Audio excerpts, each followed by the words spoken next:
You can hear us?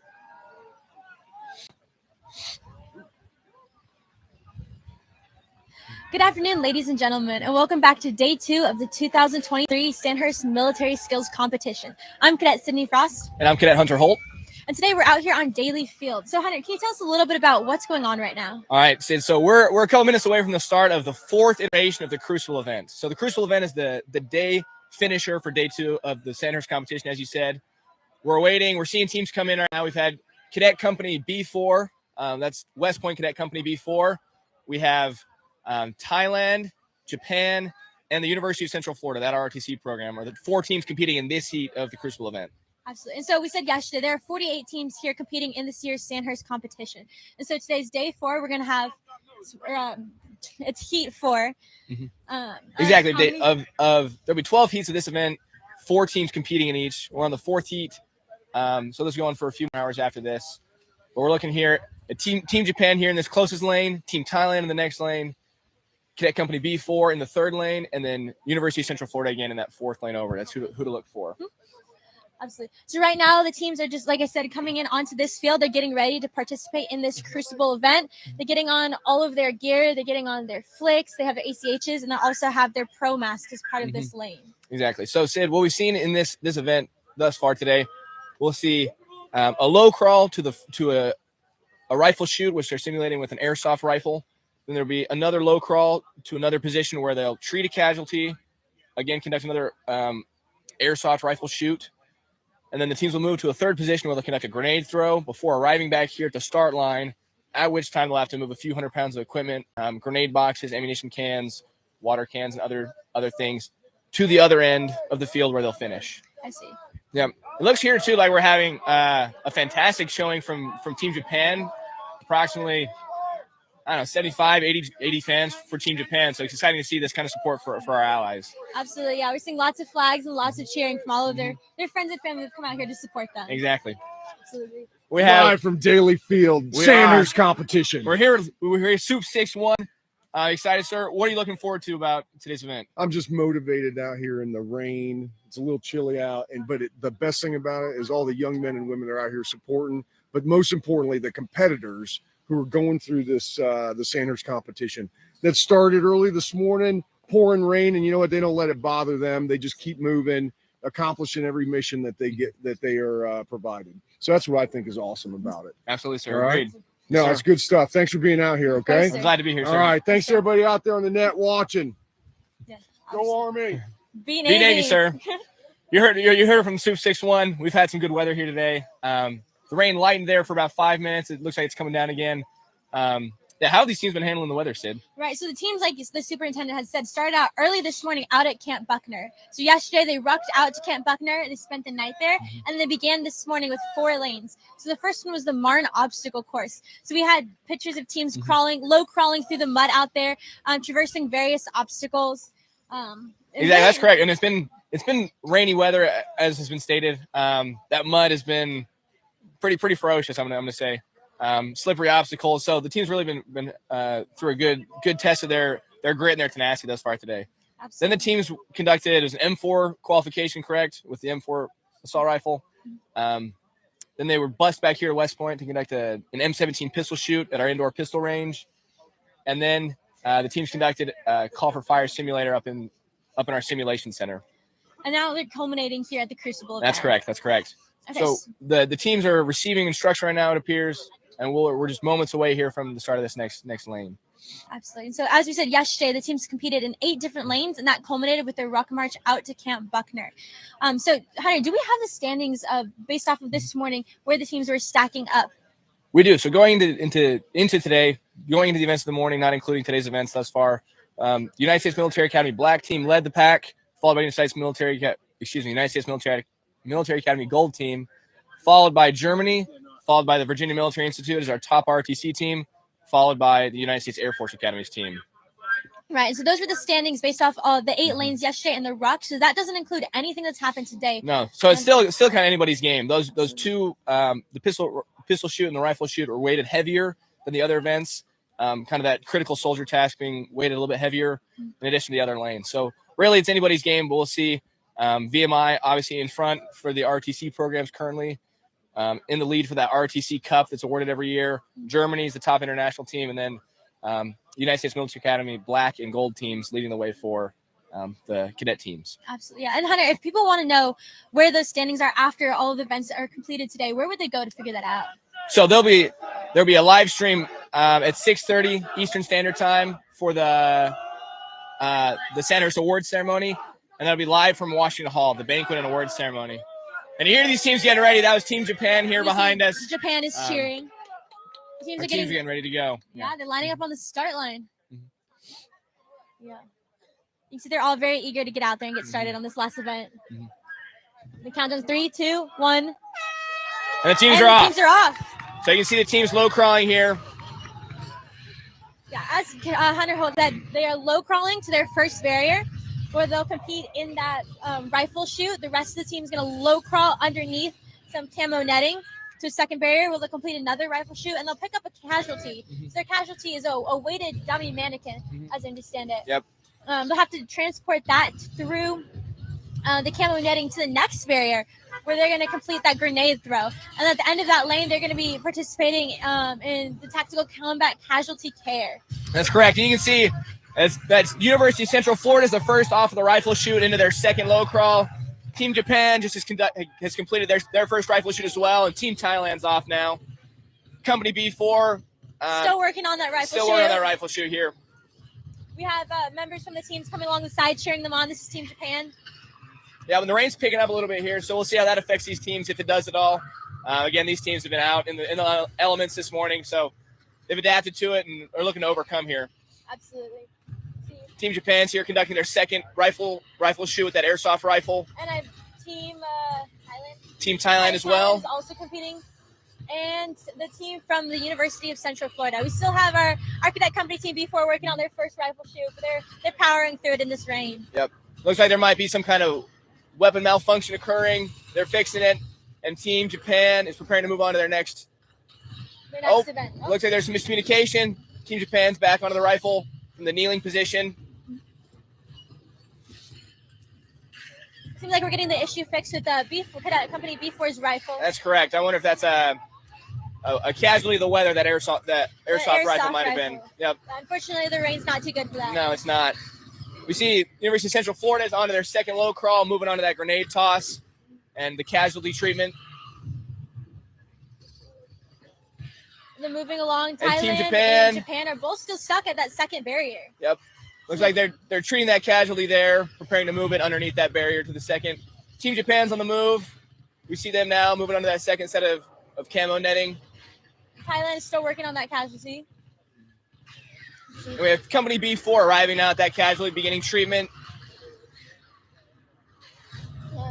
Yes, carrying that weighted mannequin underneath all this camo netting. How much do you think those mannequins weigh about? I think those mannequins are approximately 150 to 175 pounds apiece, depending on the number of limbs each one of them possesses.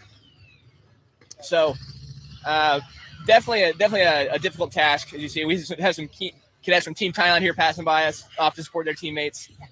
So each team possesses 11 cadets, only 9 compete in each lane. So we have 2 cadets from each team that are just supporting their teammates here. Absolutely. So we've seen the team from Japan has made it to that third barrier, which is that grenade throw lane. That's correct. So let's see how they do with that. And it looks like they're having the teams do some push-ups before that grenade throw. So what's the impact of the push-ups on that throw? On that grenade throw, really, I think as those shoulder and chest muscles get worked, that makes that grenade throw really that much tougher for these teams. I can't imagine the number of push-ups they've done the last 2 days. Those have been incorporated in a lot of the lanes we've seen. Mm-hmm. So really, these teams are kind of again, this Crucible event's meant to be the big final test for them as they finish this competition. So we'll see the ability of each of these teams to throw that grenade. Absolutely. And yesterday, one of those 8 lanes was a grenade throwing lane. So we saw a similar challenge yesterday with teams doing push-ups, getting physically exhausted and having difficulty throwing those grenades and pulling those pins. That's exactly correct, Sid. So really the challenge here is to not just be able to perform these tasks, but perform them under fatigue. Which really has been a big focus of the Sandhurst competition we've seen. Absolutely. And we see our team from Japan has made it to the very end of the field. They're going on to treat a casualty. Mm-hmm. Yep. So they'll have to take that casualty, load it onto a litter down at the other end of the field, and then retrieve that casualty and exfiltrate them to this end of the field. That movement's approximately 115 yards.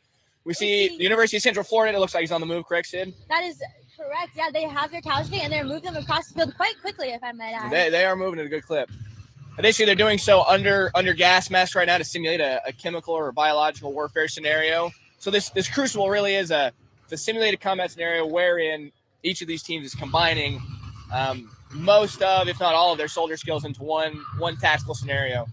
Absolutely, yeah. These teams spent all day yesterday competing, so they're tired, they're a little sleep deprived, a little cold, a little bit wet. They have the gas mask to make it a little bit more difficult to breathe, and yet they're carrying on through all of that and doing exceptionally well in this lane. That's exactly correct. And it's fun to see our international external competitors here cooperating, working side by side. We have 2 teams from the United States, one ROTC program, 1 team from the United States Military Academy, and there are 2 international teams here in this heat, Thailand and Team Japan. Right, and if you can see behind us, you can see our teams coming through right now. So we have Japan behind us running over, moving their casualty on their litter. Yep.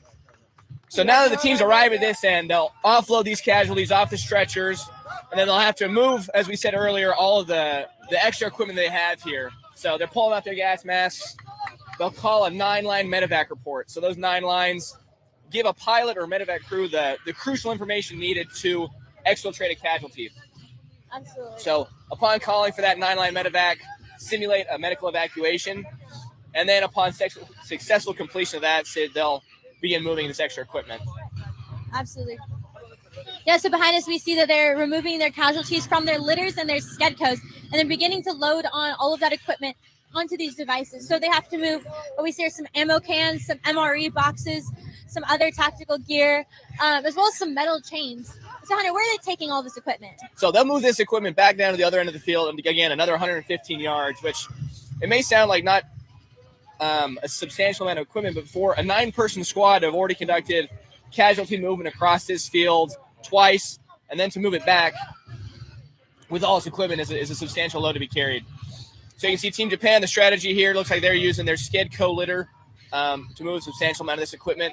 Other teams, you can see Team Thailand is moving some MRE boxes on one of their litters. We have Company B4 coming in with their casualties on a skid co. And again, it's kind of one of the things with each of these lanes, right, Sid, has been the different strategies each of the teams have used. So kind of they played their strengths and weaknesses depending on the abilities of their team. So we have Team Japan here, for example, really loading up this skid co. Looks like they're going to be in for a heavy pull, but it should be a... Fortunately or unfortunately, I think the rain has helped a little bit, dragging the equipment with the Skedco across the turf. Makes it a little bit easier. Uh-huh. Yeah. Team Japan is... Yeah, but you're seeing the Team Japan really getting after it here. Moving all this equipment. Yeah, so Team Japan split their equipment up between their litter and their Skedco. Looking at some of the other teams, a lot of the teams are carrying their equipment by hand as well. Yeah. So back to another combination of the strategies that these teams are using. And something you can see actually right now that's very interesting to see. We have a cadet from the United States Military Academy who's been assigned as a translator for the Japanese team, which is kind of an example of the collaboration between the Department of Foreign Languages and the Department of Military Instruction we have here to ensure proper understanding, comprehension really of all the assigned tasks and instructions, correct? Absolutely, yeah. Because although our foreign partners are proficient in English, it's much easier to do a competition under stress when you're hearing your directions in your own language, I'm sure. That's correct. So Team Japan about halfway done with their movement of all their extra equipment. Team Thailand is moving their equipment in a slightly different pattern. It appears Team Japan is moving it all in one movement. Team Thailand decided to split it up into a few carries. We have a beast from Company B4 moving a lot of that equipment himself by hand, no stretcher needed. And an MRE box. And then the team from the University of Central Florida are also down there moving their final stretcher and their final buddy run in. Well, it's anybody's heat to be won right now. Absolutely. Yeah, Team Japan is at the end of the field offloading all of their equipment. The team from the University of Central Florida is moving down to the end as well. Cadet Company B4 is at the end. It appears that Team Japan just finished the lane, and we're seeing Team B4 helping a few of their final comrades in. The team from the University of Central Florida also close to completion, and Team Thailand here strategizing how they're going to move these final pieces of equipment down the field.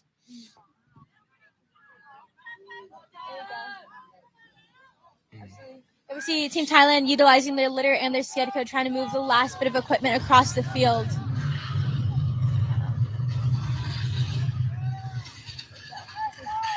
One of the things with the litters and the Skedcos, there's a lot of straps, there's a lot of buckles. It's cold out here. People have their gloves on. It makes it even harder to strap in your equipment. Exactly. And these teams that have been out in the cold, it's approximately 45 degrees right now.